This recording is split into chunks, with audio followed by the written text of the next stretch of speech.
আমরা তো জানি জন্মদিন উদযাপন করা জায়েজ নেই, কিন্তু আমরা দেখলাম বন্যা দুর্গত ক্যাম্পে শিশুর জন্ম উপলক্ষে আসন্না ফাউন্ডেশন ভালো খাবারের আয়োজন করেছে। এটা কিভাবে জায়েজ হতে পারে?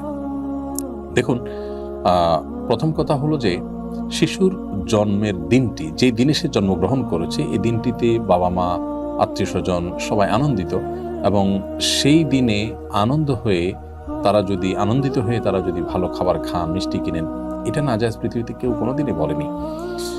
শিশুর জন্মের দিনে ভালো খাবার ব্যবস্থা করা আর প্রতি বছর জন্মদিন উদযাপন করা, কেক, মোমবাতি সহ, যেগুলো প্রত্যেকটার আলাদা আলাদা ধর্মীয় ব্যাখ্যা আছে। কেক কেন ব্যবহার হয় জন্মদিনে, অন্য কোনো কিছু থাকতে কেক কেন, মোমবাতি কেন জ্বালানো হয়, এগুলো নিয়ে আপনি যদি একটু সোশ্যাল মিডিয়াতে অথবা আপনি গুগলে যদি সার্চ করেন, তাহলে দেখতে পারবেন যে এর পেছনের রহস্যগুলো কি।